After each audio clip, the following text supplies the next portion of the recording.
Bible John is an unidentified serial killer linked to the murders of 3 young women between 1968 and 1969 in Glasgow, Scotland.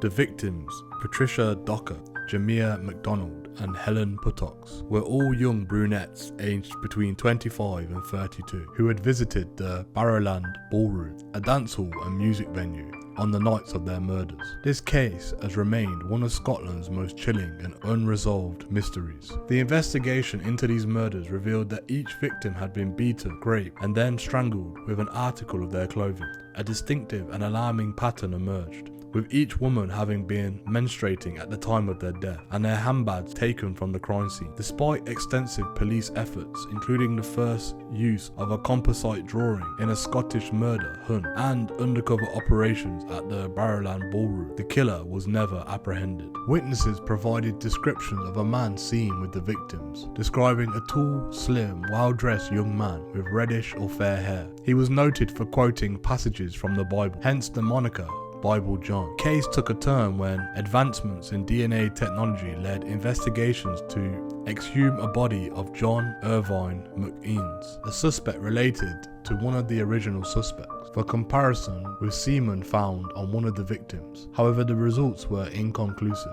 Speculation has linked Peter Tobin, a convicted serial killer, to the Bible John murders, especially given Tobin's history of violence, his resemblance to the composite sketches of Bible John, and his presence in Glasgow at the time of the killings. Despite these connections, definitive evidence linking Tobin to the Bible John murders has not been found, largely due to the deterioration of critical forensic evidence over time. Bible John case remains a haunting element of Glasgow's history, embodying the fears and anxieties of a city grappled by the unknown. The murders led to a significant drop in attendance at the Barrowland Ballroom. People were wary of the potential danger. Over time, more than 50,000 witness statements were collected, and over 1,000 suspects were interviewed. But the true identity of Bible John remains a mystery, leaving a lasting legacy of intrigue and speculation. The investigation's challenges highlight the difficulties faced by law enforcement in an era before modern forensic science, and the impact of such heinous crimes on communities. The Bible John murders serve as a grim reminder of the capabilities of individuals to evade justice and the profound effect they can have on public consciousness.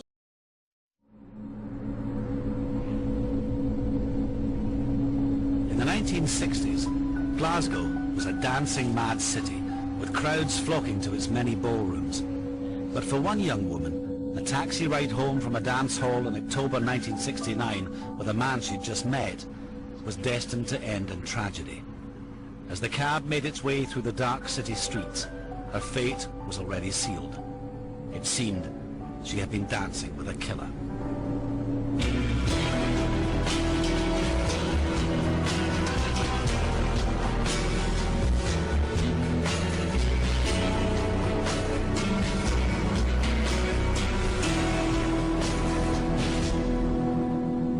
Helen Puttock's body was found in a back court behind these tenements.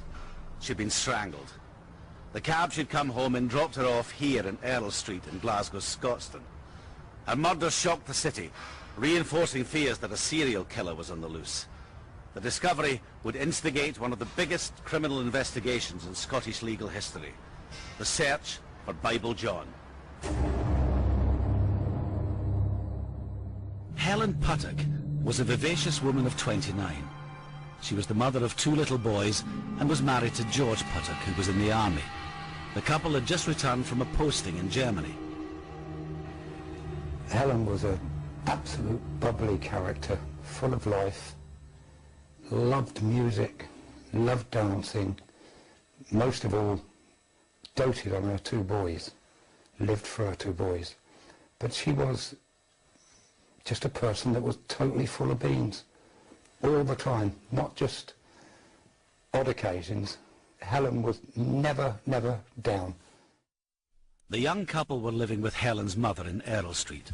At the time, Glasgow was renowned for its glitzy ballrooms, and one of them, the Barrowland, was a favourite of Helen and her sister, Jeannie Langford. Dancing was a major pastime in Glasgow. There was dance halls in almost every major street.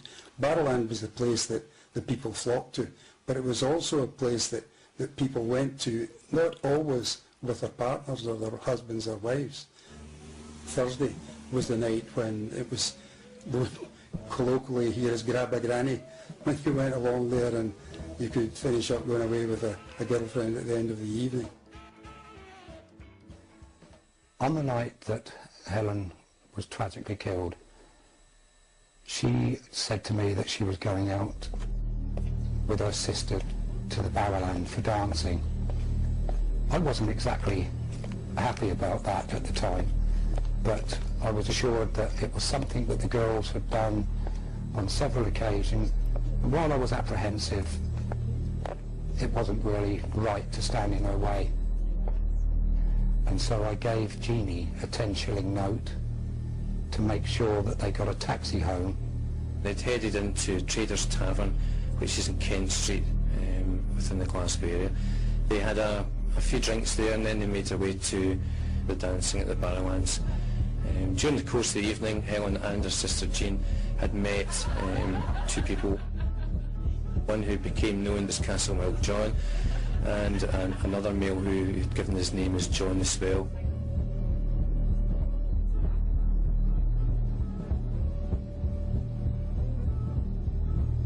At the end of the evening, Castle Milk John made his own way home, and the two young women ended up sharing a taxi with a charming stranger Helen had met at the Barrowland.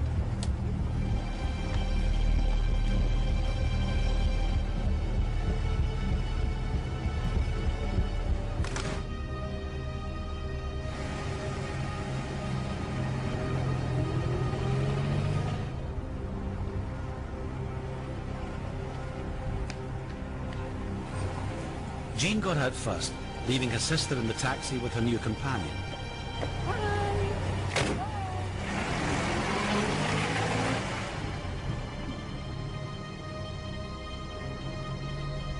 The cab dropped them off at 95 Earl Street around 1 a.m, just yards away from Helen's home.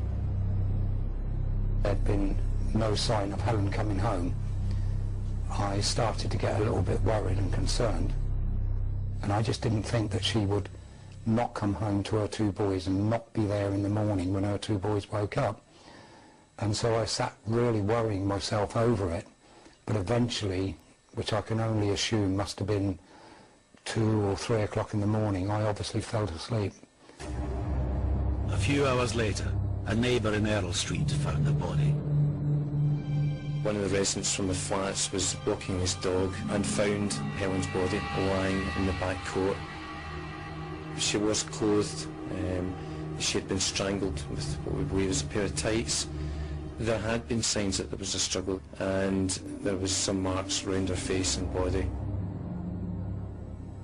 I walked into the front room, immediately saw a police van, and so I walked down and walked up the road.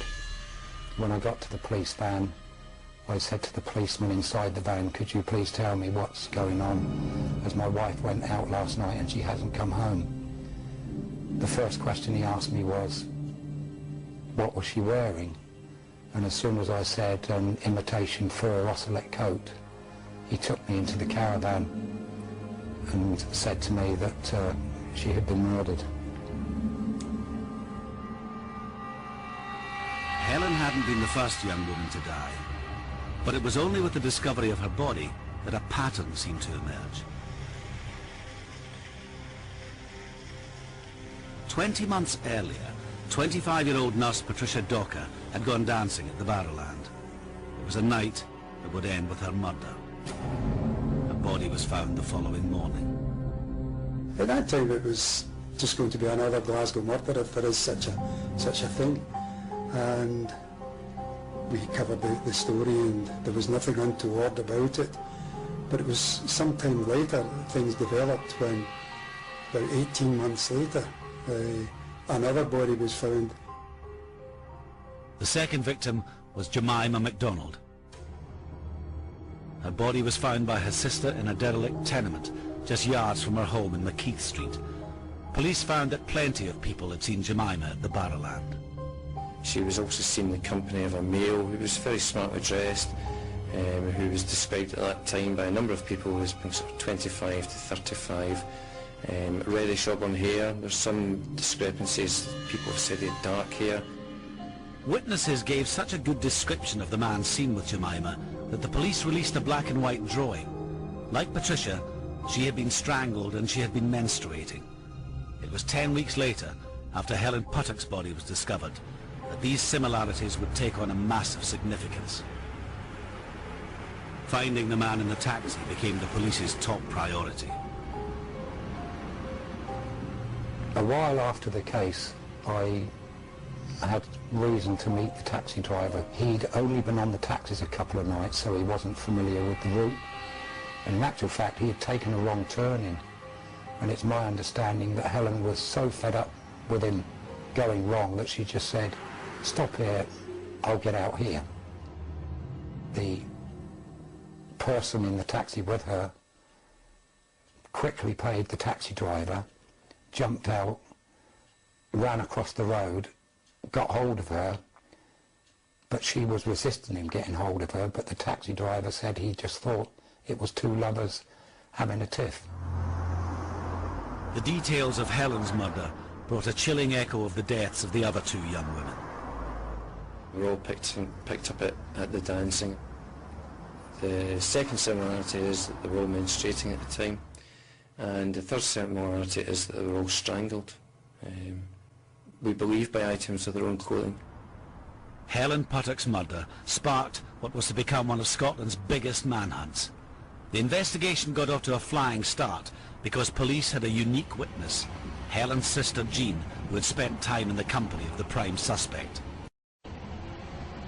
I, in my wisdom, suggested that since the witness who was in the taxi, that is the murdered lady's sister, saw everything, heard everything in the taxi, she may well be a good candidate for hypnosis. And of course at that time everybody burst out laughing. However, Joe Beattie contacted me personally and said, "Here son, that's a good idea." She was able to remember quite a few details of the conversation in the taxi from Barrowland to her home in Yoker. The police did tell us that Jeannie had been a vital witness because she had spent so long in the company of this man that she was able to give him a detailed description as to his appearance. And then they come out with the thing that really sparked it all off for me when they said that he quoted extensively from the Bible, and they knew that his name was John, so I thought, that'll do me. And I just went on to the desk to the news editor and I said, "This is a terrific story here. I suggest we call this man Bible John."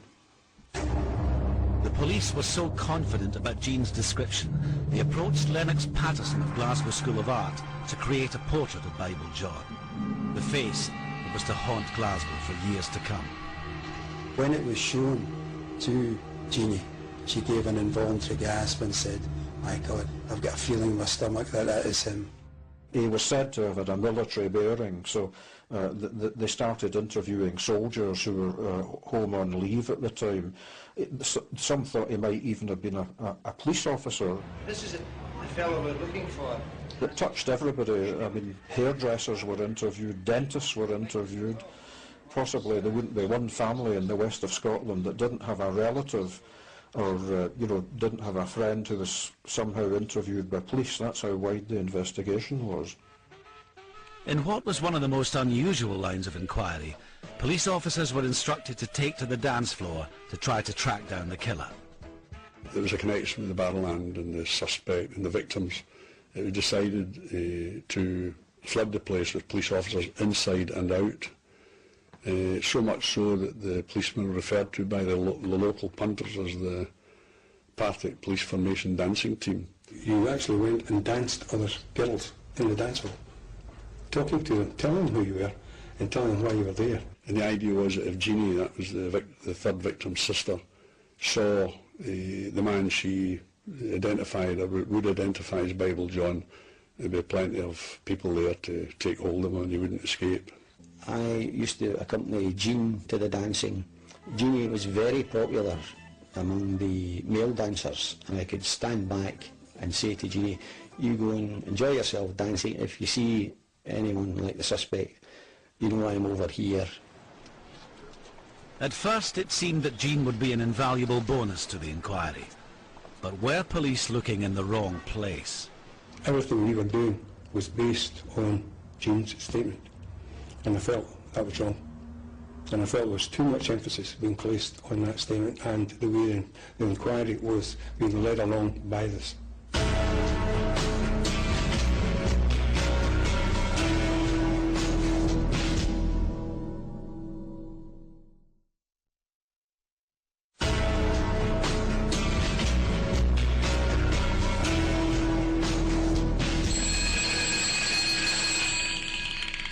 Marine murder in Beatty. The man in charge of the hunt for Bible John was legendary Glasgow cop Joe Beatty, but the case was to prove a massive challenge, even for him. Joe Beatty was a very dedicated officer, and he worked long hours, as many hours as his men did. But he always told me that if he came face to face with Bible John, he would be able to recognise him. And quite often you would see him pull a wee magnifying glass out, look at a photograph and say, no, his teeth are too long, and he would throw it away. So that's not him, you know. And he would rule people out of the inquiry by photograph himself. The next thing is, who sent that boy in? I sent him in, Mr. Beatty. That was the boy last night. Well, he was very good drawn. He was excellent, I would say, except he was a little short in height. Joe Beatty came to the flat and said to me, sorry son, but can you go into the bedroom and strip off? And he came in and searched my body, obviously, for any marks or anything like that.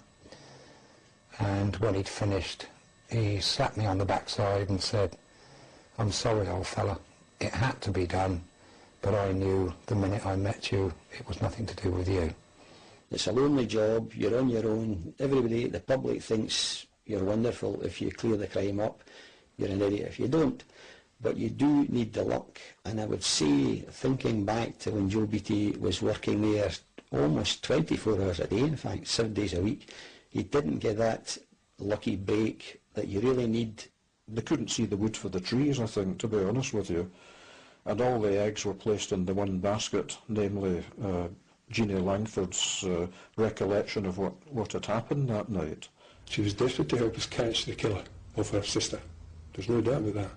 But the situation was, I felt that really there was probably a situation where she was trying to give too much help. What we were working on was her interpretation of what the killer looked like. It was not a photograph. It wasn't any other thing other than an artist's impression. I would not have based as much emphasis on that. But it wasn't only Jeannie who had got a good look at the tall man with Helen. He had drawn himself to the attention of the bouncers at the dance hall by creating a fuss when the two women had trouble with a cigarette machine.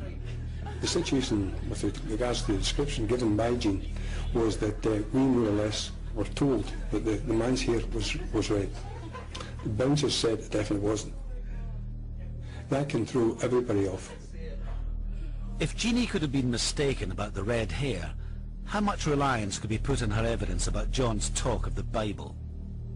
These Bible quotes weren't specific Bible quotes that you would need to know a lot about the Bible to speak about them. These were quotes that somebody might say in everyday, normal sort of language. There's nothing unusual about them. The fact that there was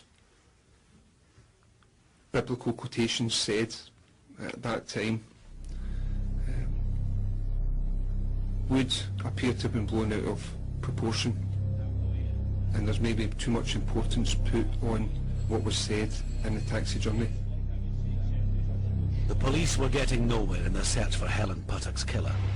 With every dead end they reached, the spectre of Bible John loomed larger over the city of Glasgow. The unwitting creation of a Bible-quoting serial killer in the minds of the public by the police and the media would haunt the west of Scotland for decades to come. It was a very emotive name for him, you know, and it seemed to strike a chord with with people. You know, it's very easy to go, oh, that's Bible John, I remember that case, rather than say, oh, I remember that murder, I wonder who that was, you know. It was the first time, really, that people had in their minds that a serial killer was stalking the streets of Glasgow. And, I mean, for example, he was a bogeyman figure. And mothers used to give their kiddies a row and say, you better watch out or Bible John will get you. With the face of Bible John haunting the billboards and newspapers of Glasgow like a ghost, there was one piece of evidence which was useless to police in the late 60s, a semen stain on Helen's tights. It wouldn't be until 1996, with advances in the study of DNA, that it would prove to be helpful. In a move that shocked Scotland, Strathclyde police exhumed the body of one of the case's prime suspects, John McInnes, who had committed suicide in 1980. I think the exhumation of John McInnes was probably the grimmest and one of the most disturbing moments or periods of my life as a journalist. The exhumation was carried out in the very early morning, and that it was scarcely daylight. The temperature was way below zero. The whole area, the trees, the ground, the fences, the gravestones, everything was shrouded in hoar frost. It was truly an absolutely macabre scene. Hollywood couldn't have done it better. The coffin was discovered, dug out and removed to the city morgue in Glasgow. Initially, I think it was thought that the DNA was so denatured that they couldn't make the minds up one way or on another, but obviously DNA has made large strides in terms of what we can do with DNA nowadays, and with the tests available nowadays, the person we exhumed was not the person that was being looked for in terms of the Bible John crimes. At that time, the test proved inconclusive, but I can tell you that the DNA stain recovered in the clothing of Helen Puttock is not John McInnes's. Another blind alley, and 36 years later, the man known as Bible John, the killer of Helen Puttock, remains undiscovered. For all these years, the public have accepted that if the man in the taxi was traced, he would be the killer of Helen, Pat Docker and Jemima MacDonald. But could it be possible that for all this time, the search for Bible John has masked the existence of 2 or even 3 killers? Bible John, to my mind, was a pure tabloid invention. There never was a chain of evidence which would suggest one man was solely responsible for the Bible John murders. That didn't exist. There were coincidences. You need an awful lot more than that to suggest a serial killer. So was there such a person as Bible John, the scripture-quoting serial killer with a distinctive red hair? Today's officers reviewing the case are cautious. I would say it was a myth. What has actually been uttered by the suspect, if you can call him a suspect, the person that accompanied Helen Puttock back in the taxi, it's nothing out of the ordinary. Obviously the creation of the name Bible John lives long in people's memories. At the time, the 3 murders, the murder of Patricia Docker, Jemima MacDonald and Helen Puttock, were investigated separately. They were investigated as 3 separate murders. That's the case at the moment. They still are being looked at as 3 separate incidents. If they were separate murders, then you would expect the killings to stop. And if it was a serial killer, as it has been portrayed, but we're treating it as 3 separate, then you would expect that person to go on and continue killing. For Helen's husband and her 2 boys, the agony has continued long after her death. Everything that's been written, every headline has been Bible John. What about Helen Puttock and anybody else that Bible John might have been responsible for killing? My feelings about the person that done this to my wife is one of utter disgust how a human being can do what he done to firstly a fellow human being. But if only he knew the hurt that he caused to the amount of people whose lives he completely and utterly ruined, and whose lives will never be the same. We have been 36 years living with the horrors of that night, and I just hope and pray that as a result of this new investigation, the person responsible is finally found.